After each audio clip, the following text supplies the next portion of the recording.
नमो अरहंतारं नमो सिद्धारं नमो आर्यारं नमो वज्रायारं नमो लोये सवसाहूरं शुद्धात्मानमनेकान्तं साधुमुत्तं मंगलं वन्दे सन्दष्टसिद्ध्यर्थं सन्दष्टार्थप्रकाशकम् मंगलं भगवान् वीरो मंगलं गौतम गणे मंगलं कुन्द धर्मोऽस्तु मंगलम् सर्वमंगलमांगल्यं सर्वकल्याणकारकं प्रधानं सर्वधर्माणां जैनं जयतु शासनं नमः श्रीवर्धमानाय निर्धूतकल्यात्मने सालोकानां त्रिलोकानां यद्विद्यादर्पणायते मंगलमय मंगलकरण वीतराग विज्ञान नमोताय आते भय अरहंतात्मा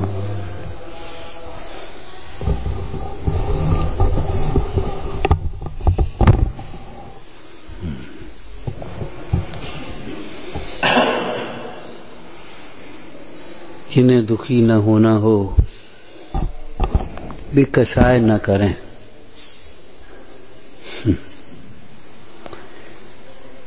यहाँ से स्वाध्याय करके अपन अंत में कहाँ तक पहुंचे थे? जिन्हें दुखी न होना हो भी जिनवाणी पढ़े।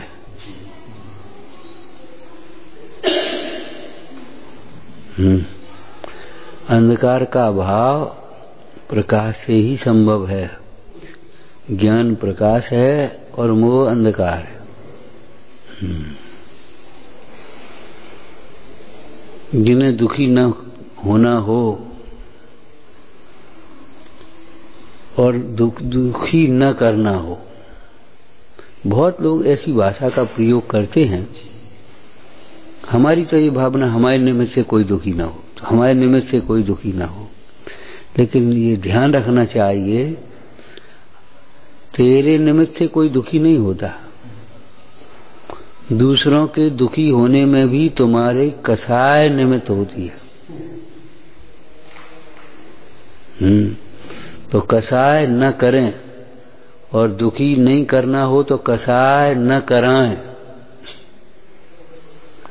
माने इस प्रकार की चेष्टा न करें, इस प्रकार का मन में विचार भी न करें जिससे दूसरे जीव को कसाय हो। तो आप सामान्य रूप से कसाय न करें ये तो कर लेते हैं, लेकिन प्रारंभ से अंत तक चिंतन करना चाहिए, हैं? कल के विषय का कौन कौन ने विचार किया जाकर के देखो। हाँ, समझो। कसाय न करें माने मोह न करें। सामान्य रूप से जब कसाय कही तो मोह भी आ गया उसमें।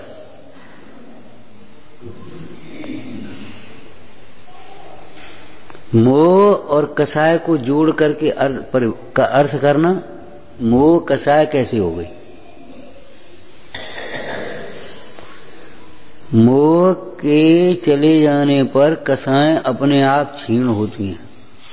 सुनो, कसाय करने का अभिप्राय कसाय की पूर्ति में सुख की कल्पना, ये मोह है।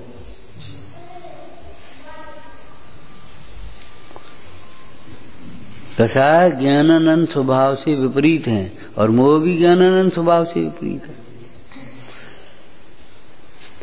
चारित्र मोह के भेद ही तो है कसाय।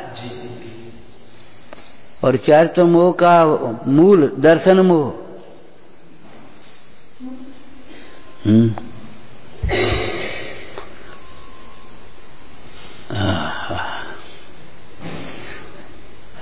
इस आधार से चर्चा करो, आगे चलो। जिन्हें दुखी नहीं होना हो वे मोह न करें, अर्थात एक क्षण भी अपने को न भूले। लौकिक में भी अपनी औकात नहीं भूलो भाई, हम कौन हैं।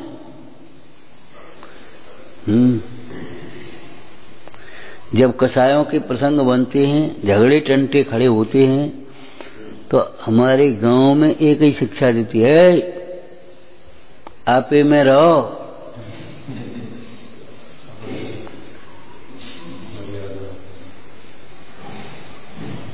होश में रहो, अपनी औकात समझ, बस औकात में रहो, सीमा में रहो, इस तरह की भाषा है। अब ये बात अलग है, लौकिक क्षेत्र में हम पारमार्थिक सीमा को, औकात को, स्वरूप को नहीं समझ पाते, वो अलग बात है। लेकिन अध्यात्म से अगर इन शब्दों के अर्थ करें तो आपे में रहो का मतलब जब जीव अपने आप को पहचाने तो अनंतानंदी कसाय का अभाव होता है, और जब जीव अपने स्वरूप में लीन हो जाए तो सर्व कसायों का अभाव होता है। आपे में रहो, ये हो गया परमार्थ। अब व्यवहार में आपे में रहो, इसका मतलब क्या हुआ? एक कसाय से अपना ही बुरा होगा, किसी दूसरे का कुछ नहीं बिगड़ेगा। कसायों से अपना ही बुरा होता है, यद्यपि कसायों में दूसरे का बुरा करने का भाव आता है। लेकिन अगर ये समझ में आ जाए कि कसाय से अपना बुरा होता है तो कौन समझ में आएगा?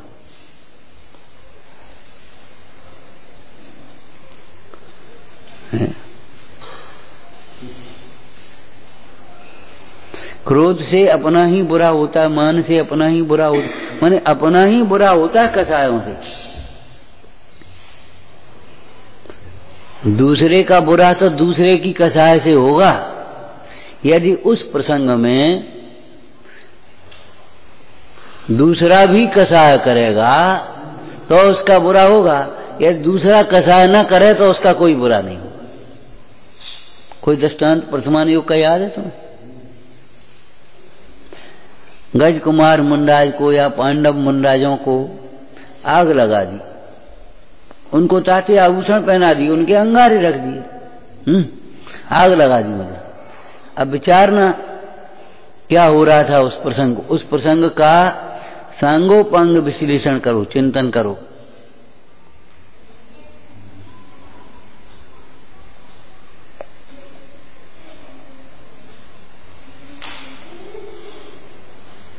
करो, सुनो, हैं जो अग्नि बाहर दिख रही थी उसमें तो वह शरीर जल रहा था, और दो अग्नियां भीतर चल रही थी। एक आग लगाने वाले के भीतर कसाय की अग्नि जल रही थी, वो कसाय की अग्नि में वह स्वयं जल रहा था।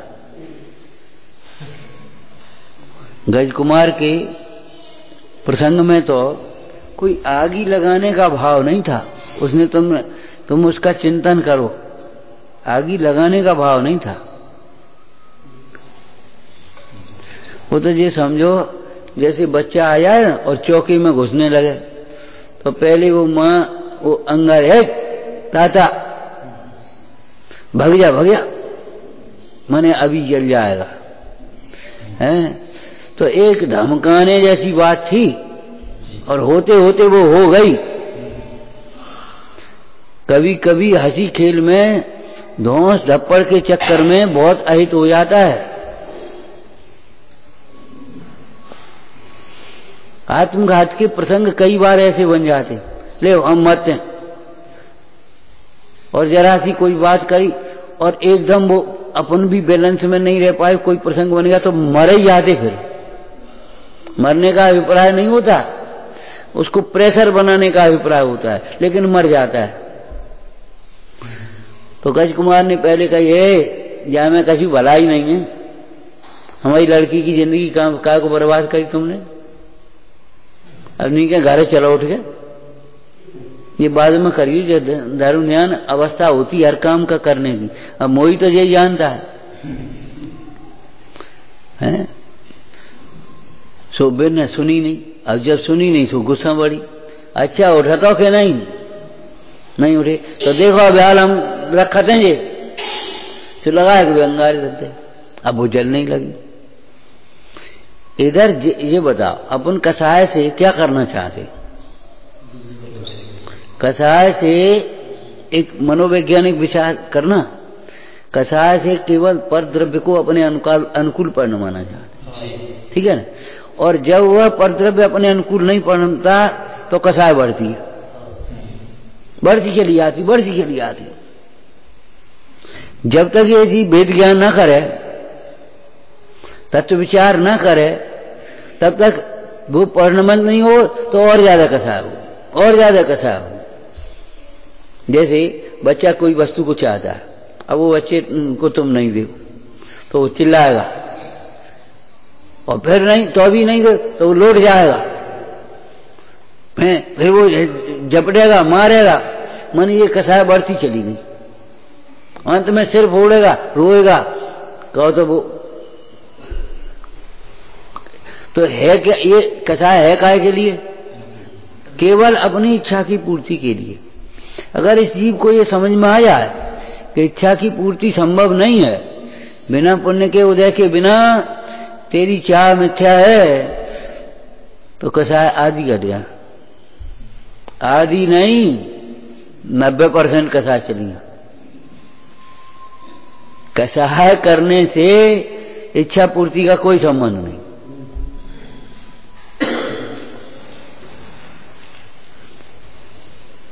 पुण्य का उदय नहीं है तो मरे ही क्यों न जाओ तो भी नहीं मिलेगा।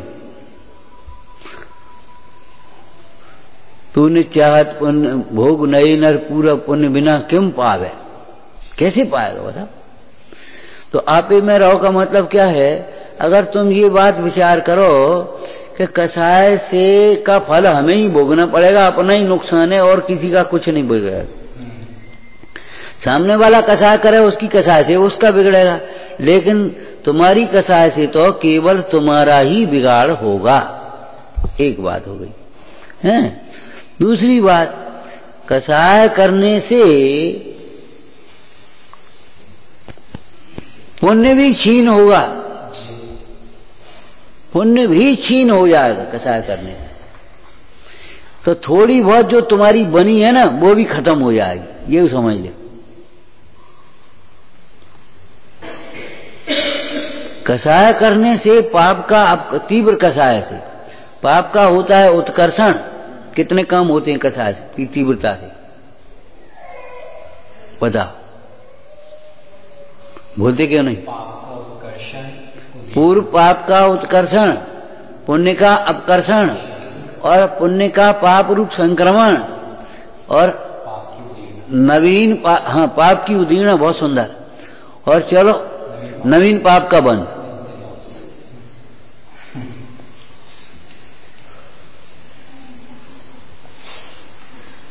अभी 2-4 बार कसा करो, सामने वाला चुप रह जाएगा, और ज्यादा कसा करो वो सामने वाला भी जवाब दे देगा, ठीक है ना? और कभी जवाब दे देगा, उसके बाद और ज्यादा कसा करोगे तो आप चुप रहो, जो कुछ तुम्हें करना है वो कर दियो, जाओ, हम पे नहीं हो, हम नहीं कर रहे, कर ले, अब क्या करोगे? ये क्या हुआ?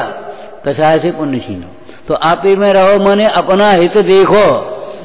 देखो, आप ही में रहो, आत्म स्वरूप में लीन रहो, वो तो बहुत उत्कृष्ट अर्थ हो गया, लेकिन व्यवहारिक अर्थ क्या हुआ? वर्तमान का अर्थ बोलो। आप ही में रहो माने अपना हित देखो।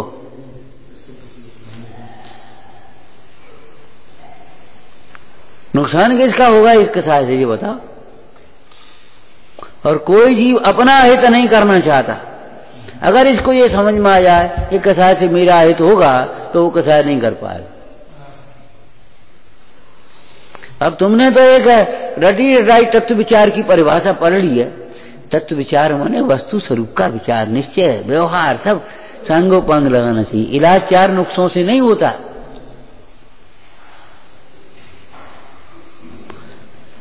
तो आप में रहो, सीमा में रहो। सीमा मतलब क्या हुआ बोलो? तुम्हारी सीमा क्या है? ज्ञाता मात्र तक तुम्हारी सीमा है, पर का कर्तव्य तुम्हारी सीमा में नहीं, शक्ति नहीं है। देखो, सीमा का सीमाशील, सीमाशील जानते हो कौन से शब्द से की? जय ज्ञान मात्र, बस इतनी सीमा है, इसके आगे तुम्हारी सीमा ही नहीं है, तुम उसका परिणमन कर नहीं सकते। यदि उस समय तुम्हारी इच्छा के अनुकूल परिणमन हो जाए तो पुण्य के उदय का कार्य समझना चाहिए, तुम्हारे विकल्प से, तुम्हारी कसाय से नहीं हुआ है।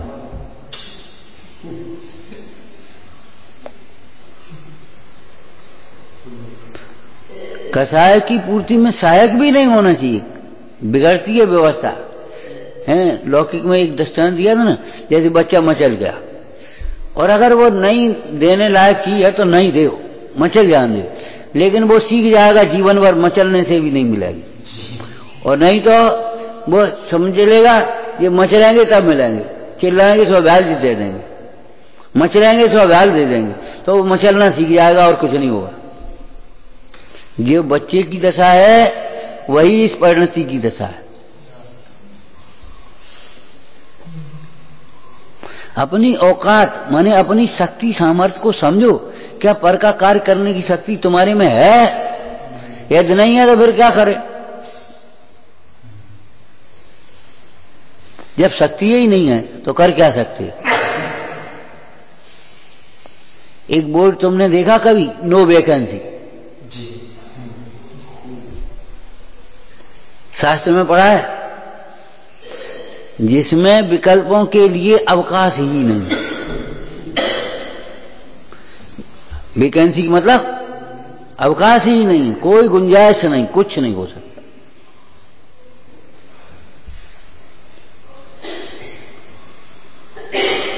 एक लाइन कही थी, आपको याद है? देखो, अकेले आत्मा में ही नहीं, समस्त विश्व में कुछ भी हेरा फेरी करने की, परिवर्तन करने की गुंजाइश नहीं है। कोई नहीं कर सकता, भगवान नहीं कर पाए। अंतर यह है, भगवान को करने का विकल्प भी नहीं है, इसलिए वे सुखी हैं, और जिन्हें जिन्हें करने के विकल्प हैं वे दुखी हो रहे हैं।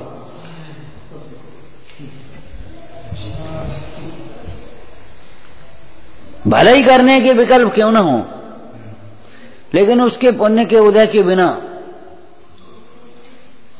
और उसके परिणामों की निर्मलता के बिना उसका कुछ नहीं कर पाओगे, भला नहीं कर सकते। और अगर कर सकते होते तो तीर्थंकर भगवान तुम्हें संग में ले जाते।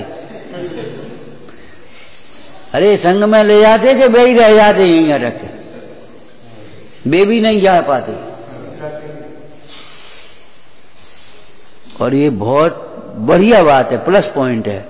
भला नहीं कर सकता तो बुरा भी तो नहीं कर सकता, और नहीं तो भला करने के भाव वाले 10 और बुरा करने के भाव वाले 100 इस संसार में पंचम काल में, बोलो है कि नहीं?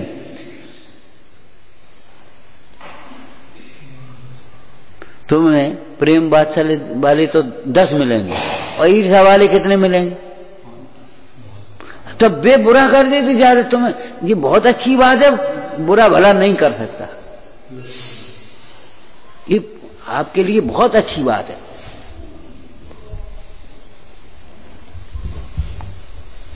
आप ही में रहो, माने अपना हित देखो। सुख के प्रसंगों में कई बार है, ये भैया और वो वैसे का हो रहा, क्या कर रहे? ये देखो शरीर छू भी रहो, ये बाल बच्चा देखो, धंधो व्यापार देखो, घर देखो।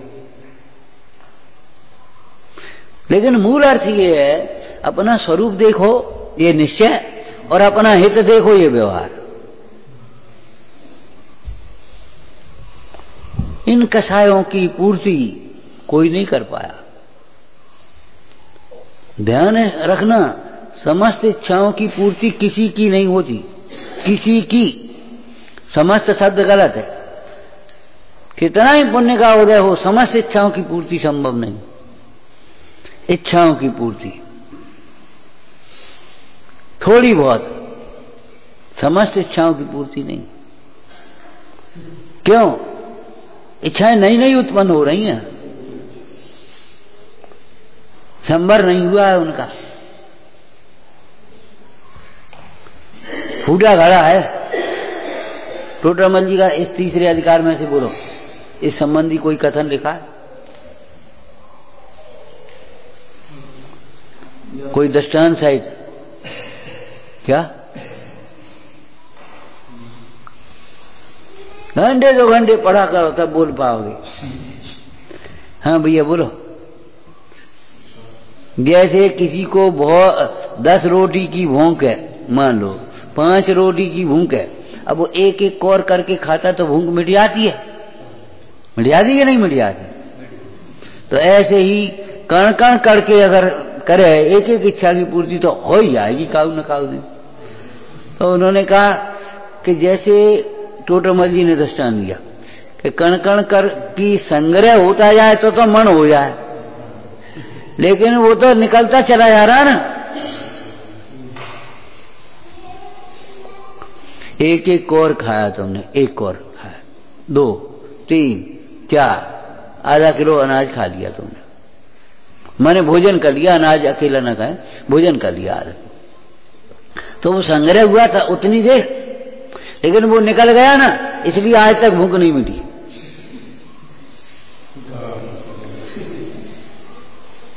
उस कण कण का संग्रह हो तब वो मन बने। कण कण का संग्रह कहां होता है? जब तक एक विपद चले अन्य विपद बहु आए, पदिका जो घट यंत्र में बार बार भरमार। रेट की घड़ी इधर खाली हो रही इधर भरी हो रही, कभी पूरी भरती नहीं है। रेट की घड़ियां कभी पूरी भर सकती हैं बता? क्यों ऐसा चल रहा है ना, एक और ही भरेंगी एक और ही खाली होंगी, दो कभी पूरी नहीं भर सकती।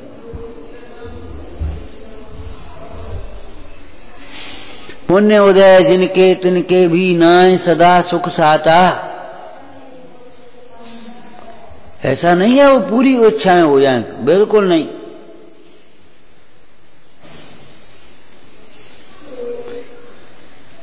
इच्छाएं असीम है, अनंत है। शक्ति थोड़ी है, पुण्य थोड़ा है, कैसे इच्छाएं पूरी करोगे? इच्छाओं का अभाव ही सुखी होने का उपाय है। इच्छा पूरी कर करके कोई सुखी नहीं हुआ, कभी किसी की पूरी इच्छाएं होती नहीं।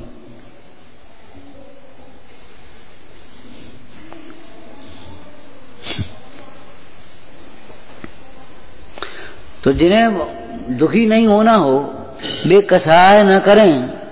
तो कसाय न करें माने मोह न करें, अपने को एक क्षण भी न भूलें। अपना स्वरूप, अपनी शक्ति, अपना हित, इन 3 बातों पर नजर रखें हमेशा।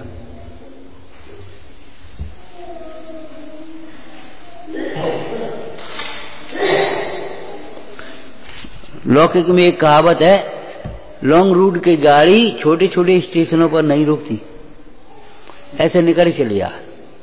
ऐसे ही जब हमारे जीवन में एक लक्ष्य बन जाएगा, हमें अपना हित करना है, तो ये सारे विकल्प अपने बीच में जो आ जाते हैं ना, वे अपने आप नहीं आएंगे।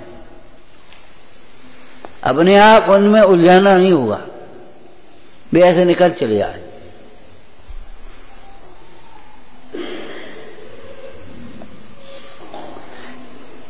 एक खराब सी कहावत सुनी है तुमने? कुत्ता भौंकते रहते, हाथी अपनी चाल से चलता रहता है। ऐसे कर्म के उदय आते रहते हैं, नाना प्रकार की अनुकूलताएं प्रतिकूलताएं बनती रहती हैं, और ज्ञानी अपनी ज्ञाता रहते हुए चलते जाते हैं। मूल अर्थ ये है उनमें। हाथी और कुत्ते से मतलब नहीं है। हाथी और कुत्ते के दृष्टांत से ये बात समझाई है कि देखो भाई, कर्म के उदय तो आते रहते, और कर्म के उदय से ज्यादा तो कोई कुछ होता नहीं, और कर्म के उदय के अनुसार नाना प्रकार की अनुकूलता प्रतिकूलताएं बनती रहती हैं। ये तो संसार है, मोक्ष थोड़े ही है। और वे अनुकूलता प्रतिकूल ज्ञानी अपनी चाल से चलते चले जाते, माने ज्ञाता रहते हुए मोक्ष मार्ग में आगे बढ़ते जाते।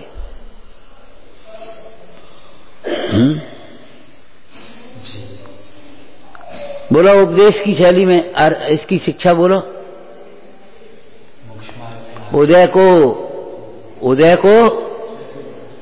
बोलो, सहते जाओ, वेद ज्ञान करते जाओ, तत्व विचार करते जाओ, समता भाव धरते जाओ, मोक्ष मार्ग में बढ़ते जाओ। और कोई उपाय नहीं है।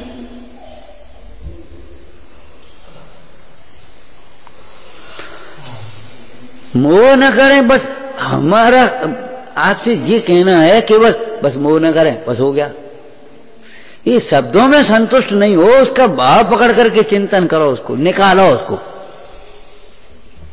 एक क्षण भी शरीर को अपना मत मानो। एक मिथ्या अहंकार, हम नहीं, हम कछु नहीं। कितनी प्यारी लाइन है, बता। कुछ अन्य वह मेरा नहीं, मैं एक, हम हमारी कोई वैल्यू ही नहीं है कि हाँ नहीं है तुम्हारी वैल्यू, तुम अपने को भूले बैठे हो। क्यों? शराबी की क्या वैल्यू होती है बता? शराबी की क्या वैल्यू है? मोही की क्या वैल्यू? हम हमारी कोई इज्जत ही नहीं है, हमारी कोई सुनता ही नहीं है। सारे बात मिथ्या है तुम्हारी साहब पूरी।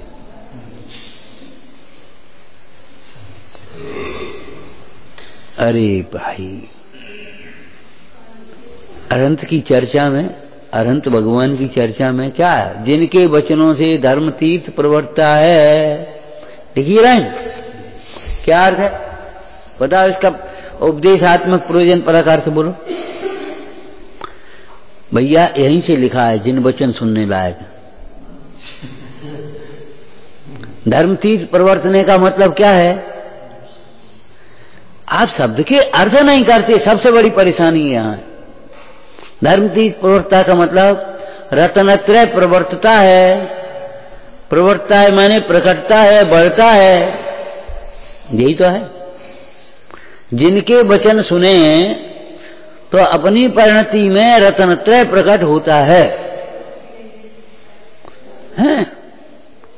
जिनेंद्र भगवान के वचन को जो न सुने उनकी परिणति में रत्नत्रय कभी नहीं प्रकट पाएगा, वे कभी सम्यक दृष्टि नहीं हो पाएंगे।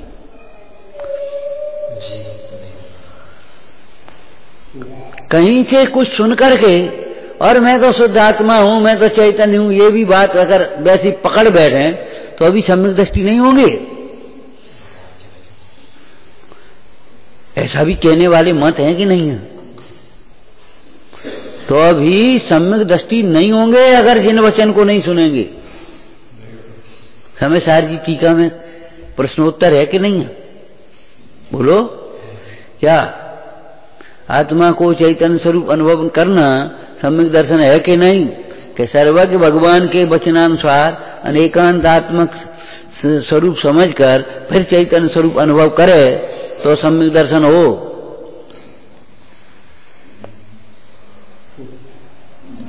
एक क्षण भी ये शरीर अपने मानने लायक नहीं है। जिन्हें दुखी नहीं होना हो, एक क्षण भी शरीर को अपना ना माने। जब जब शरीर अपना मानते, देखो अब विशेष काल भाव घटा, जो जो शरीर को अपना मानते हैं वे दुखी होते हैं। जहां जहां शरीर को अपना मानते हैं वहां दुखी होते। जंगल में भी शरीर अपना मानोगे तो दुखी होगे, घर में भी अगर भेद ज्ञान भावोगे तो दुखी नहीं हो पाओगे, नरक में भी अगर भेद ज्ञान भावोगे तो दुखी नहीं होगे, और स्वर्ग में भी शरीर को अपना मानोगे तो हाँ सुखी नहीं होगे।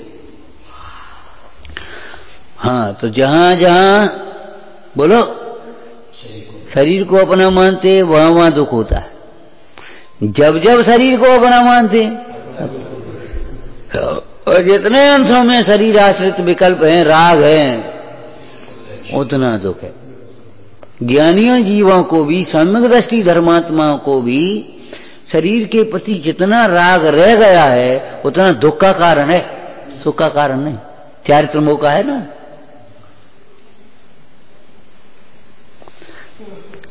जिन्हें दुखी न होना हो वे मोह न करें, माने वे शरीर को, परद्रव्यों को अपना न माने, अच्छा बुरा न माने। ये चर्चा कल की थी ना, कसाय नहीं करें। कसाय नहीं करने का मतलब कसाय हम करना चाहते, कसाय तो होती हैं कि जिन्हें कसाय न करना हो वे इष्ट अनिष्ट की कल्पना न करें। इष्ट अनिष्ट की कल्पना नहीं करना हो तो है अज्ञान से होती है, अज्ञान का नाश करें। अज्ञान का नाश करने के लिए ज्ञानाभ्यास करें। ध्यान रखना, पंडिताई के लिए ज्ञानाभ्यास करोगे तो भी तुम्हारी कसाएं नहीं मिटेंगी, दुख नहीं मिटेगा। अपने अज्ञान को मिटाने के लिए ज्ञानाभ्यास करोगे तब तुम्हारी दुख मिटेगा।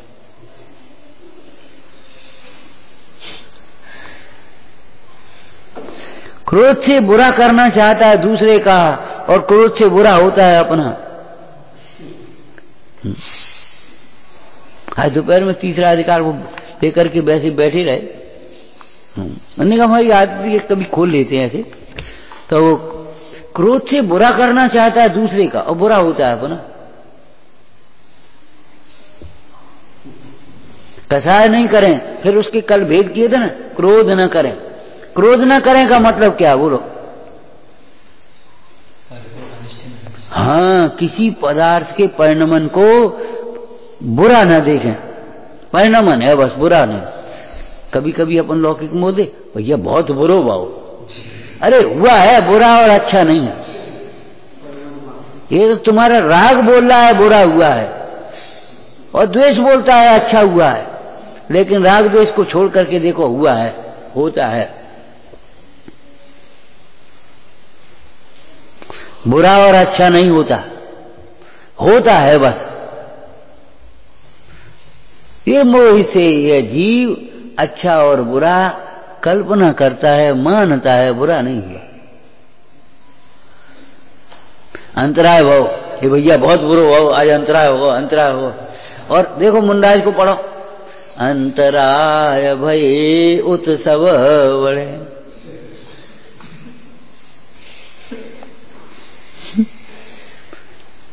मुंडाई को कोई दुख नहीं, अब बताओ क्या करें?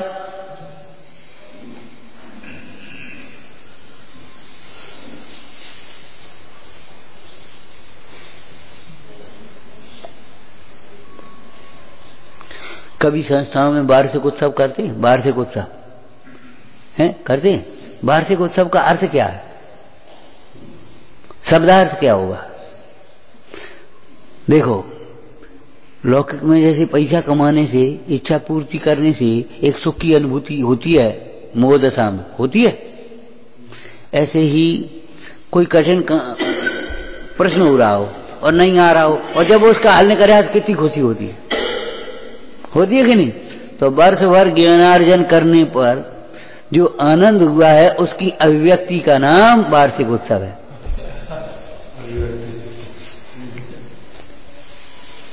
अब खुशी होती है ना। देखो, कुछ नहीं आता था, अब पूरी वर्णमाला सीख गया, 20 तक पहाड़े सीख गए, फलाना किताब जे अंग्रेजी पढ़ने लगे, वो संस्कृत के पढ़ने लगे, माने इतना हमको ज्ञान हो गया। तो ज्ञान से उत्पन्न आनंद की अभिव्यक्ति, अब अभिव्यक्ति कैसे होगी? अभिव्यक्ति कैसे होगी? समझ में आया ना? उत्सव कहते हैं आनंद को, महोत्सव कहते हैं महाआनंद को। पंच कल्याणक महोत्सव, महाआनंद। आनंद रूप जो एक प्रवृत्ति है, उसका नाम है उत्सव।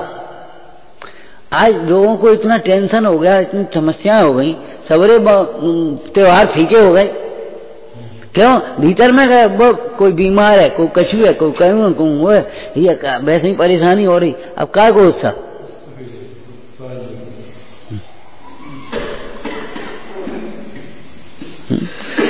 पुरानी कहावत कहते थे, सदा देवारी बागरे जाकर गेहूं हो।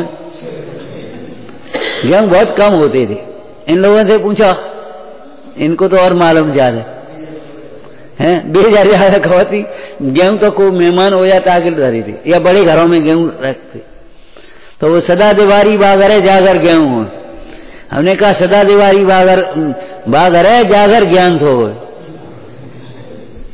जिसके घर में, जिसकी परिणति में ज्ञान है, उसके घर में सदा दीवारी है, और जिसकी परिणति में मोह है, उसकी परिणति में तो सदा काल अंधेरे ही अंधेरा है।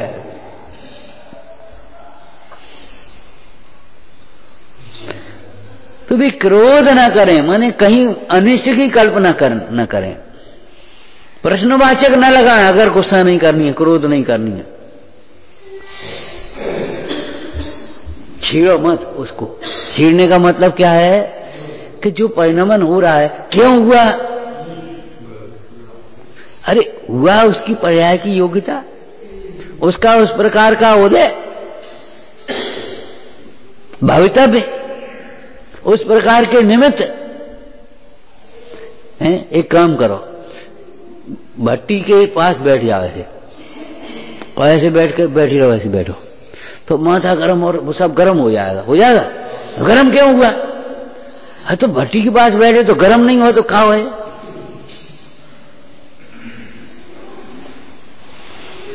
सवेरे के सूर्य में वो लोग सूर्य नमस्कार करते हैं, वो करते ना ये योग प्राणायाम वाले।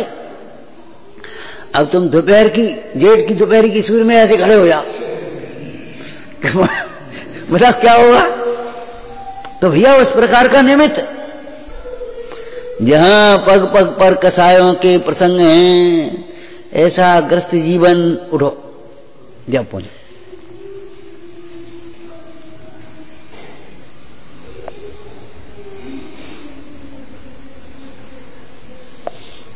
जहां पग पग पर कसायों के प्रसंग हैं, वहां तो है ही कसाय के प्रसंग। अब क्या करोगे? हम तो कितनी बार आपसे कहते हैं, देखो तीर्थंकर भी जंगल में गए और मौन रहे। अनागार धर्मामृत में घर को बद स्थान कहा है। यहां सवेरे से शाम तक वे होते हैं आत्मघातक परिणाम, और नहीं तो काय को निकले, कोई द्वेष बुद्धि से थोड़ी निकले, राग तोड़ने के लिए निकले हैं, राग तोड़ने के लिए निकले। तो वो निमित्त ऐसा क्यों हुआ कि भैया उस प्रकार का उसकी परिणमन की योग्यता, नियामक कारण तो ये है। अब बताओ कहां कसाय के लिए अवकाश है? उस प्रकार का उदय, अब बताओ कहां कसाय के लिए निमित्त है? भवितव्य, निमित्त, उदय। अब रही पुरुषार्थ, तो पुरुषार्थ कसाय की पूर्ति में कि कसाय के अभाव में? ये बता।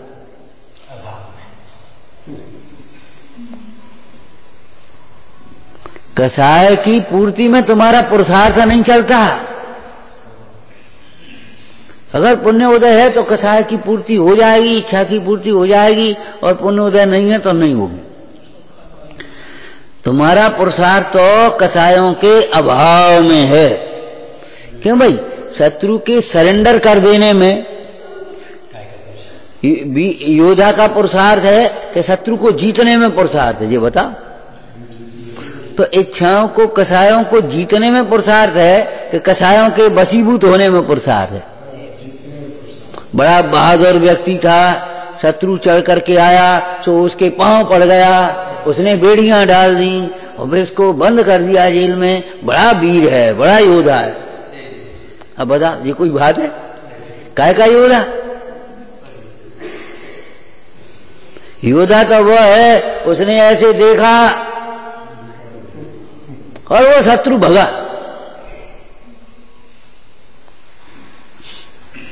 बैरी कुल कांपे नेक भौं के विकार सो, ऐसा लिखा है। बैरी कुल कांपे नेक भौं के विकार सो।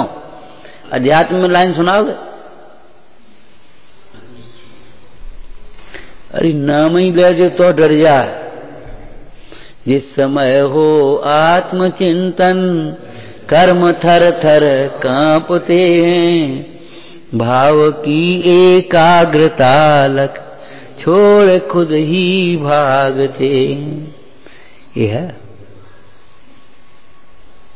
नाम ले दो तुम तो भी वो बैरी शत्रु हट जाए, भग जाए। ये है उसका एक प्रभाव, पराक्रम। ऐसा आत्मा है, ऐसा आत्मा है उसके नाम मात्र से।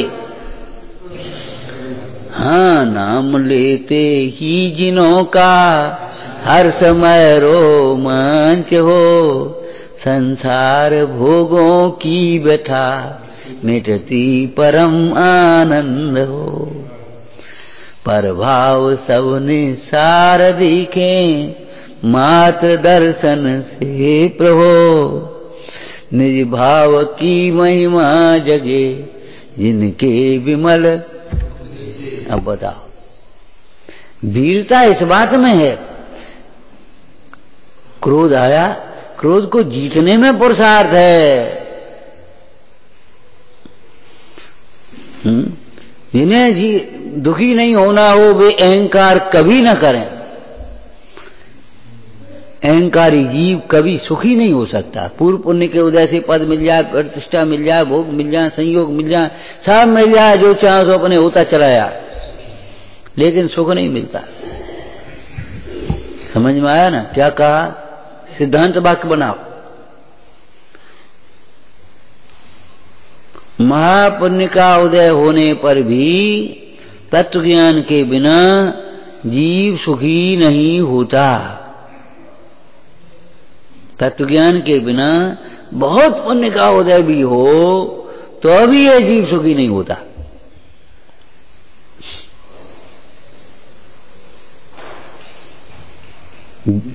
इंद्रादिक देवों का कैसा पुण्य का उदय, लेकिन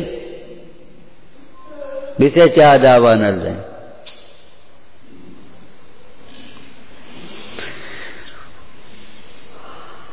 अब जो कसाय, अब जब दुख होता है, अब आप पकड़ लेना सीखो अपराधी को। जो दुख होता है वहां कोई ना कोई कसाय होगी अपनी,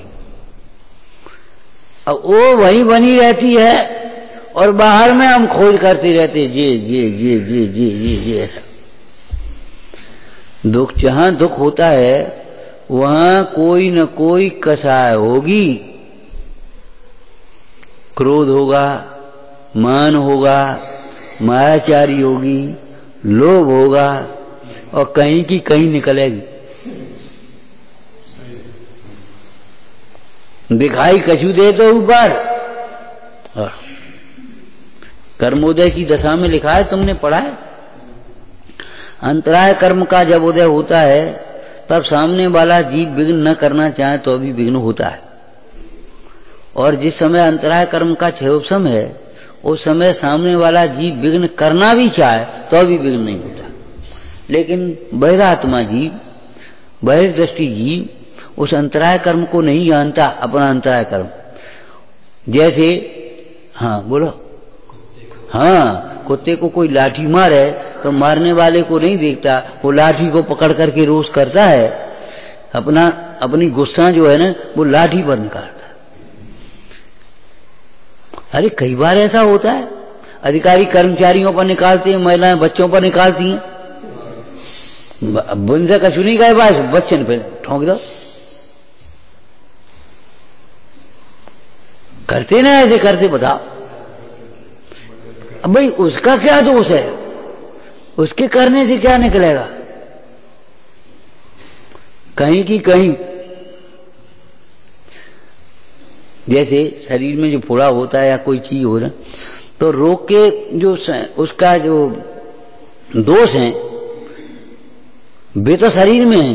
अब जहां उसी में कमजोरी पकड़ी वहीं से हो गया, उसी प्रकार से वहीं अभ्यक्त हो जाता है। ऐसे ये कसाएं उत्पन्न होती हैं। तो जिन्हें दुखी नहीं होना हो वे मान न करें। अब मान न करें का लक्षण पढ़ो भैया, तब समझ में आएगा। बोलो।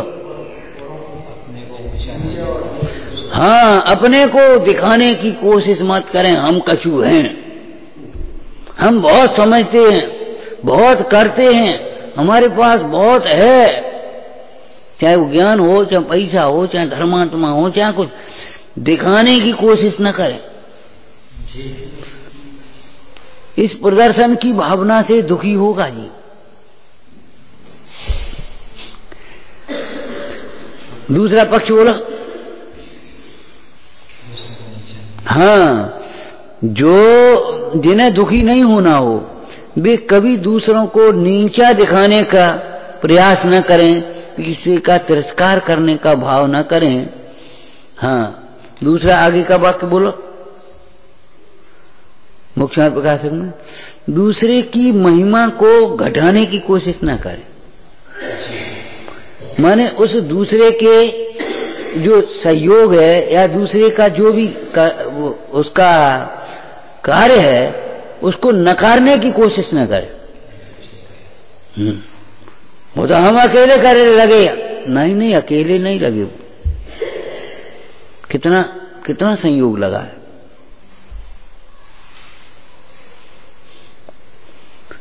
लौकिक क्षेत्र में भी देखो, एक बात बता, सामाजिक कार्य होते हैं तो वो तो समाज के सहयोग से होते ही है, लेकिन व्यक्तिगत कार्य भी हो तो समाज के सहयोग भी ना कर पाओगे।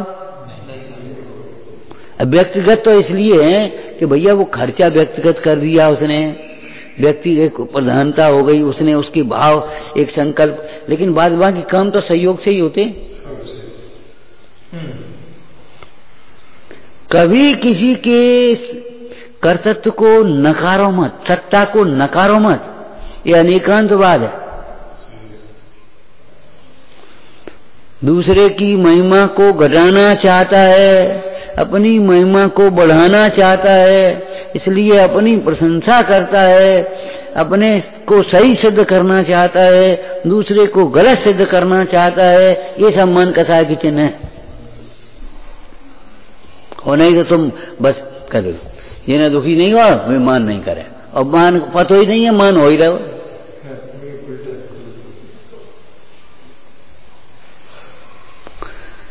मैंने मान नहीं, क्रोध नहीं करें या मान नहीं करें, नहीं करें का मतलब क्या है?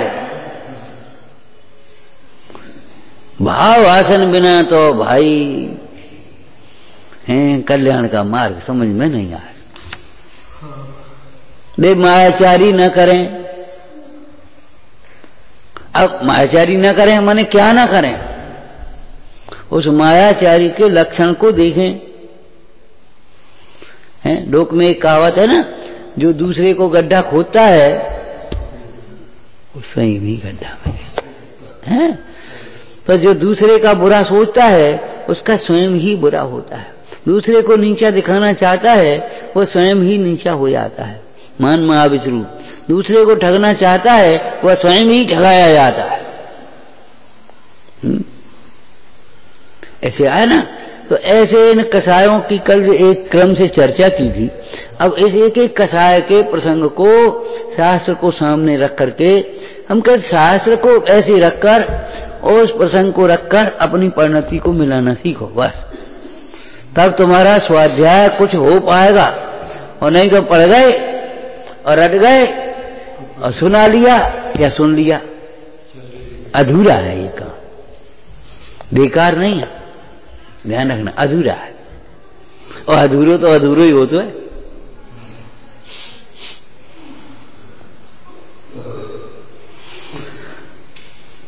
विचारना।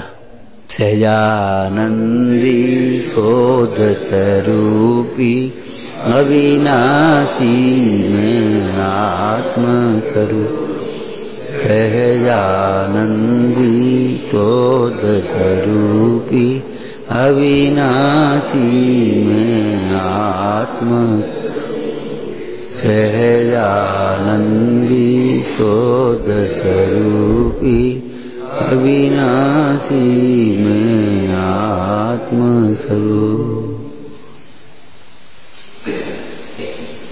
हे जिनवाणी भारती तो जपो दिन में, जो तेरी शरणा गए सो पावे सुख चैन।